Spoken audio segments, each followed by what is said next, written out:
Hello my YouTube family. It's fancy dress YouTube channel में आपको मैं खुशामदीद कहती हूँ। आज की इस वीडियो में हम आपको बताएंगे अस्तर वाले सूट की कटिंग करना। ये देखिए, हमने अस्तर को इस तरीके से फैला दिया है।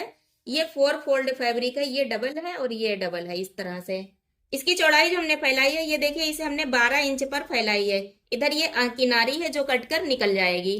तो ये 12 इंच यानी कि ये 24 इंच एक साइड की चौड़ाई है। इस हिसाब से हमने इसे फैलाया है। इसकी लंबाई जो है, ये 2 मीटर फैब्रिक है, तो 2 मीटर फैब्रिक की टोटल लंबाई हम इसमें लगाएंगे। कुर्ती की जो हमारी लंबाई होगी वो 44 इंच की होगी। तो 44 इंच की कुर्ती में हम इस अस्तर की कटिंग करेंगे। यहाँ पर फैब्रिक थोड़ा सा ऊंचा नीचा है, तो पहले यहाँ पर लाइनिंग कर लेंगे।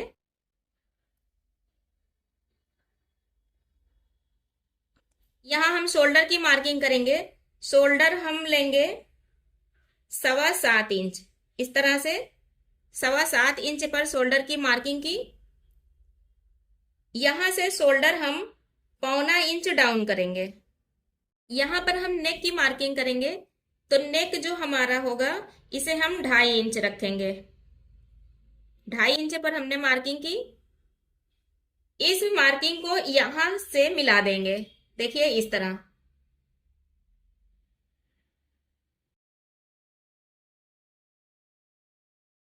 इस तरह से मिलाया।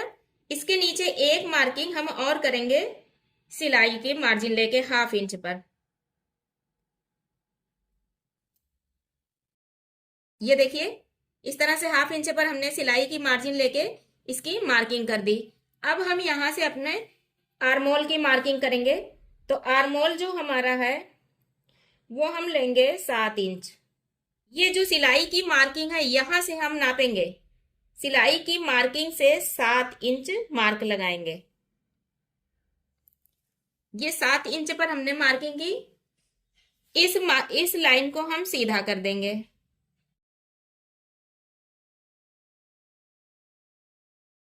इस लाइन को भी हम सीधा कर देंगे।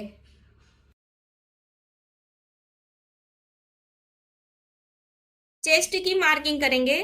तो यहां पर चेस्ट हमें तैयार चाहिए 15.25 इंच। तो 15.25 इंच पर हमने ये मार्किंग की। यहां पर हम आर्मोल की मार्किंग करेंगे। तो देखिए, आर्मोल की मार्किंग का जो फार्मूला है वो ये है कि इसे हम हाफ कर लेंगे और इस तरह से ये जो हमने हाफ किया है, यहीं से इसे यहां पर ध्यान देंगे। यहां पर हमारी 1 इंच की गैपिंग आनी चाहिए। 1 इंच से 1.25 इंच तक।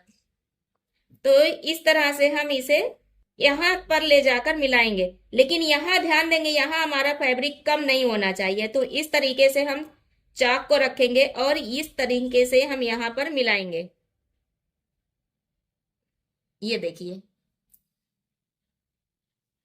ठीक। ये हमने आर्मोल की, बैक आर्मोल की मार्किंग की। फ्रंट आर्मोल की मार्किंग के लिए यहां से हम 1 इंच पर मार्क करेंगे और इस लाइन को इस लाइन से मिला देंगे।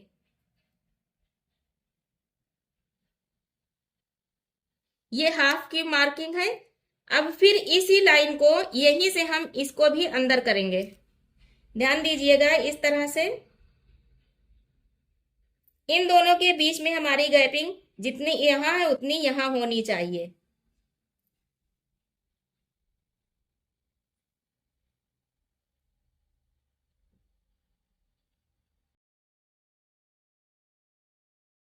ये हमारे फ्रंट आर्मोल की मार्किंग है। ये बैक और ये फ्रंट आर्मोल की मार्किंग। इस तरह से आप कभी भी मार्किंग करेंगे तो आपके यहाँ पर जो फैब्रिक इकट्ठा हो जाता है या झोल आता है वो नहीं आएगा। आपकी फिटिंग बिल्कुल परफेक्ट तैयार होगी। अब इसके बाद हम यहाँ पर 6.5 इंच पर मार्किंग करेंगे। फिर यहां से हम एक मार्किंग और करेंगे 6 इंच पर, 6.5 इंच पर। तो देखिए, यहाँ कमर पर हमारी फिटिंग जो होगी ये 9.5 इंच होगी। तो 9.5 इंच पर मार्किंग करेंगे। और स्टमक के पास हमारी जो फिटिंग होगी ये 10.5 इंच होगी। तो यहाँ हम 10.5 इंच पर मार्किंग करेंगे। इसे हम इस तरह भी मिला सकते हैं, और अगर आप बिगनर हैं तो आप या तो शेपर से मिला दें, या फिर आप फिट से हेल्प लेकर इस तरह से कर्व शेप में इसे मिला दें। देखें इस तरह से। फिर हम इधर साइड पर मार्जिन फैब्रिक ले लेंगे। तो देखिए इस तरह से जो फैब्रिक है हम इसे मार्जिन में रख लेंगे। नीचे की साइड पर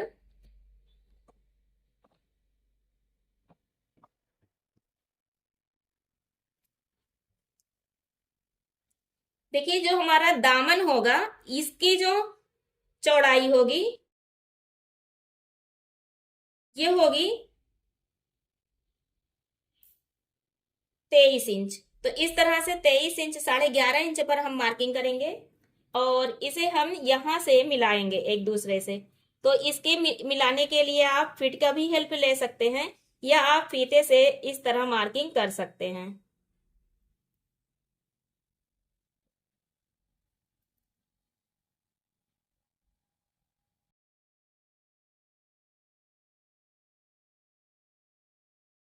ध्यान दीजिएगा इसकी मार्किंग जब आप कीजिएगा तो ये इधर साइड गोल ना हो, ये इधर साइड का रहे। तो इसे जब मार्क आप करिएगा तो इसे हाथ को थोड़ा अंदर की साइड दबाकर आप कीजिएगा। इस तरह से बिल्कुल स्ट्रेट होनी चाहिए ये लाइन। ये हमारा फोल्ड में फैब्रिक चला जाएगा। इसकी हम कटिंग करेंगे। पहले ये जो हमारी बैक आर्मोल की मार्किंग है इस पर कटिंग करेंगे। ध्यान दीजिएगा बैक आर्मोल की कटिंग करने के बाद फिर हम इसमें से बैक पार्ट को हटा देंगे, और फिर हम ये फ्रंट आर्मोल की कटिंग करेंगे। कभी भी कटिंग में उल्टा ना कीजिएगा। यहां पर एक कट का निशान लगा देंगे इस तरह।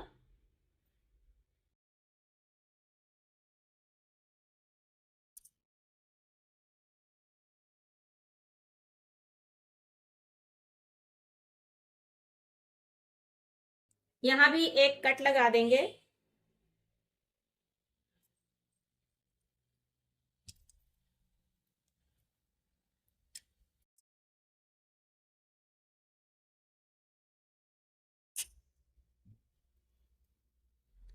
तो देखिए इस तरह से हमने इस अस्तर वाले फैब्रिक की कटिंग कर ली है। अभी हम इसकी कटिंग बाद में करेंगे।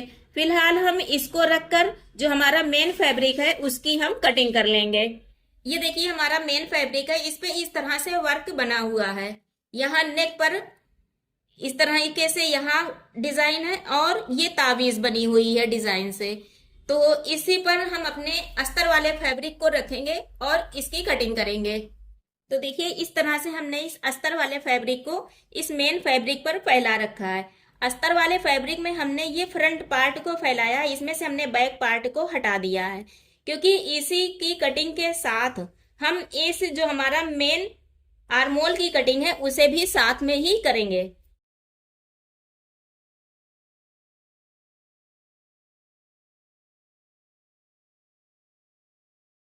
इस तरह से इस फैब्रिक को हमने पूरी लंबाई पर फैलाया हुआ है। देखिए यहाँ पर इसके दामन में भी वर्क दिया गया है, तो इसी लंबाई पर हम इसकी कटिंग करेंगे। इस तरह से हमने इसके फ्रंट और इसके अस्तर दोनों की कटिंग कंप्लीट की, आप देख सकते हैं।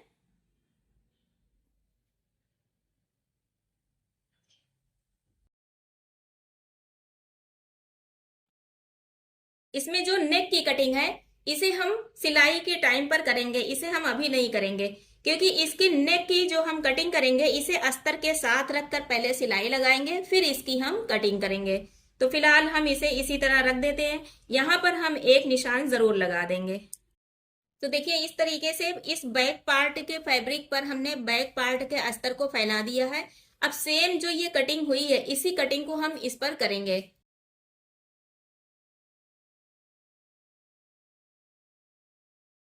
इस तरह से देखिए ये इसकी लंबाई पर हमने निशान लगा रखा है। ये हमने पूरे 45 इंच पर निशान लगाया है।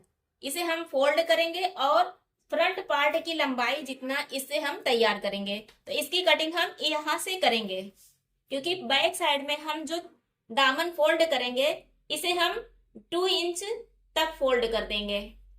ये फैब्रिक हल्का है, जब हम इसे 2 इंच फोल्ड करेंगे तो नीचे से थोड़ा वजन पड़ेगी और ये फैब्रिक गिरा रहेगा, नहीं तो ये फैब्रिक सिकुड़ सकता है पहनने पर, और जब सिकुड़ जाएगा तो सूट पहनने पर अच्छा नहीं दिखाई देता। इस तरह से देखिए हमने इस फ्रंट और बैक दोनों पार्ट की कटिंग कर ली है। हमारी फ्रंट और बैक दोनों की कटिंग हो गई है। अब हम इसके लिए स्लीव्स की कटिंग करेंगे। ये हमने अस्तर वाला फैब्रिक लिया हुआ है। हमारे अस्तर वाले फैब्रिक में जो आस्तीन हम लगाएंगे उसे हम 10 इंच लंबाई पर लगाएंगे, पर हमारे जो मेन फैब्रिक है उसकी हम आस्तीन की लंबाई 22 इंच रखेंगे। तो इस तरह से पहले हम इसमें आर्मोल की कटिंग करेंगे, इसी अस्तर वाले फैब्रिक को रख कर मेन आस्तीन की हम कटिंग कर लेंगे। ये इसकी जो लंबाई है ये हमने 10 इंच ली हुई है, और इसकी जो चौड़ाई है ये भी हमने 10 इंच ली है। इसकी मार्किंग करेंगे।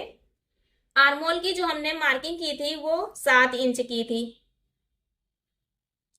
यहाँ पर वहां हमने 7 इंच की थी, तो यहाँ पर हम 1.5 इंच फैब्रिक एक्स्ट्रा लेंगे, यानी 8.5 इंच पर हम मार्क करेंगे। इस तरह इधर साइड से हम 2.5 इंच पर मार्क लगाएंगे। ये हमने लगा दिया, और फिर से एक तिरछी लाइन ड्रा कर देंगे। ये हमारा मार्जिन का फैब्रिक है। यहाँ पर जो हमारी चौड़ाई होगी वो हम 7 इंच तक रखेंगे। इसे इस तरह से मिला देंगे। ये हमारा मार्जिन का फैब्रिक हो जाएगा।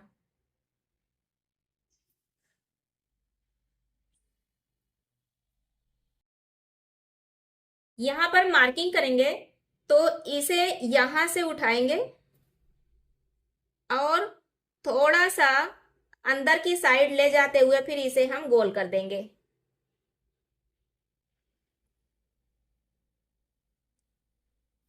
देखिए इस तरह, देखिए इस तरह से हमने मार्किंग कर दी है।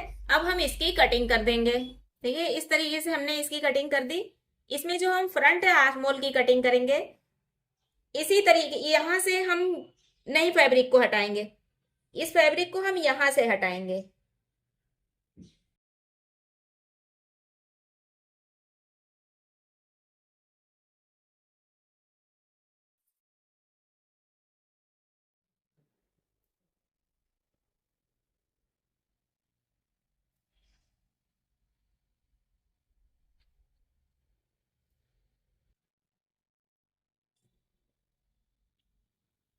ये देखिए इस तरीके से, और हम इसकी कटिंग करेंगे, पर इसकी कटिंग हम अभी नहीं करेंगे। इसकी कटिंग हम मेन फैब्रिक के साथ करेंगे। तो हम मेन फैब्रिक को फैलाकर आपको दिखा रहे हैं। मेन फैब्रिक को फैलाया हुआ है। ये 4 फोल्ड फैब्रिक है। इसकी हम चौड़ाई आपको बता दें तो इसकी चौड़ाई हमने 10 इंच ली है, जितना हमने अस्तर वाले फैब्रिक की ली थी, और इसमें हमने पूरी लंबाई ली हुई है। हम आपको बता दें इसकी लंबाई देखिए, ये हमने इस तरह से 24 इंच ली हुई है। हालांकि हमें 22 इंच बनानी है, पर हमने 2 इंच एक्स्ट्रा इसलिए लिया है क्योंकि ये बहुत हल्का फैब्रिक है, इधर उधर हो जाता है, बाद में हम इसे काट कर हटा देंगे। देखिए इस पर हम इस तरह से इस अस्तर वाले फैब्रिक को रखेंगे। देखिए इस तरह से हमने इसे इस पर एडजस्ट कर दिया है। अब हम इसकी पहले जो हमारे बैक आर्मोल की कटिंग है इसकी हम कटिंग करेंगे। इस तरह से हमने बैक आर्मोल की कटिंग कर दी। फ्रंट आर्मोल की कटिंग के लिए हम इस फैब्रिक को हटाएंगे और इसमें से 2 पार्ट को हम लेंगे। तो इसे हम एडजस्ट करके आपको दिखा रहे हैं। देखिए इस तरह से हमने इसे पूरा फैला दिया है। अब हम फ्रंट आर्मोल की कटिंग आराम से कर सकते हैं। इस तरह से हमने ये फ्रंट आर्मोल की भी कटिंग कर दी। ये इधर साइड की कटिंग हम नहीं करेंगे, इसकी कटिंग हम बाद में फिटिंग करने के बाद करेंगे। तो इसलिए इसे हम ऐसे ही रहने देंगे। यहाँ पर जब हम फिटिंग कर लेंगे फिर हम इसकी कटिंग कर देंगे। हमने अस्तर वाले सूट के कटिंग करना इस वीडियो में आपको बताया। इस वीडियो से अगर आपको जानकारी कुछ मिली हो, सीखने को कुछ मिला हो, और ये वीडियो आपको पसंद आया तो प्लीज इस वीडियो को लाइक जरूर कीजिएगा और हमारे चैनल को सब्सक्राइब भी कीजिएगा। वीडियो काफी लंबा हो रहा है, इसलिए इस अस्तर वाले सूट की स्टिचिंग का वीडियो हम आपके लिए वेडनेसडे को लेकर जरूर आएंगे। Thank you.